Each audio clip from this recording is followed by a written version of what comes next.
Maria Salomea Sklodowska Mary Curie nasceu na Varsóvia, na Polônia, no dia 7 de novembro de 1867 e era a filha única caçula de 5 irmãos. Sua infância foi muito difícil, pois ficou órfã de mãe quando tinha apenas 10 anos. Ela teve dificuldades para estudar, pois, além de as mulheres não serem admitidas nas universidades na Polônia, Mary Curie passava por grandes dificuldades financeiras.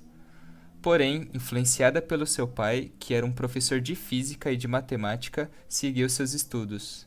Primeiramente, indo em uma universidade clandestina na Polônia e depois foi para a França, para estudar na Universidade de Paris, onde graduou-se em física e matemática.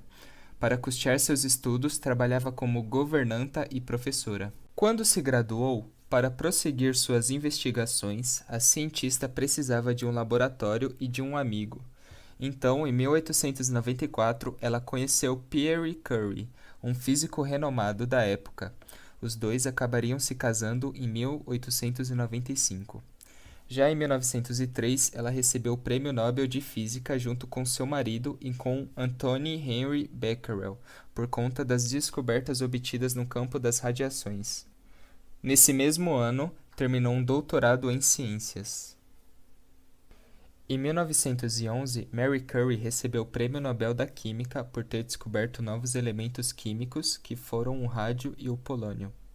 Em 1914, 3 anos após Mary Curie ter ganho seu segundo prêmio Nobel, começa a Guerra para Acabar com Todas as Guerras, onde ela teve uma grande participação.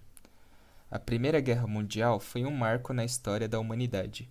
Foi a primeira guerra do século XX e o primeiro conflito em estado de guerra total.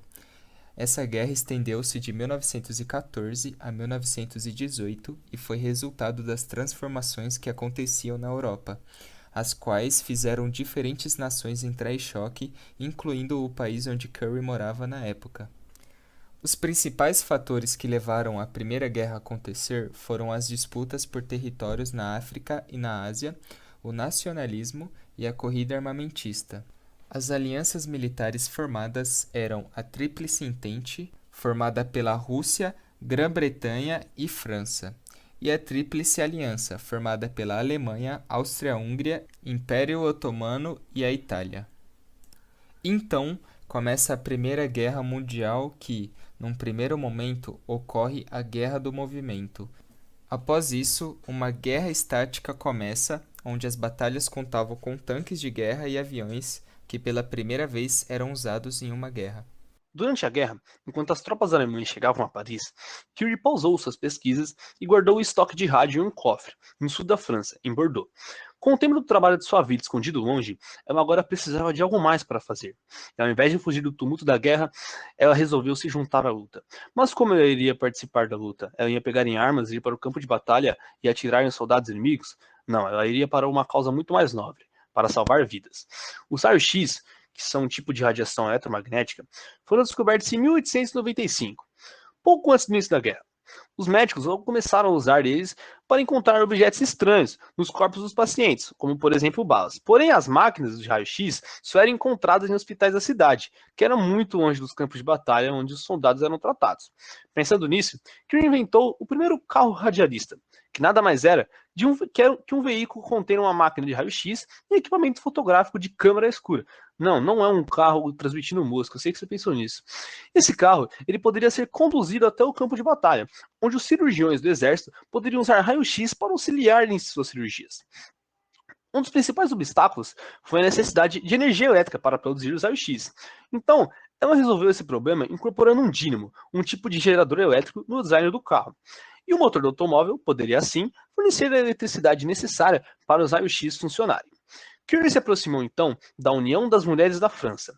Esta organização filantrópica deu a ela o dinheiro necessário para produzir o primeiro carro, que acabou tendo um papel importante no tratamento dos feridos na Batalha de Marne, em 1914, que foi uma grande vitória dos aliados que impediu os alemães de entrarem em Paris.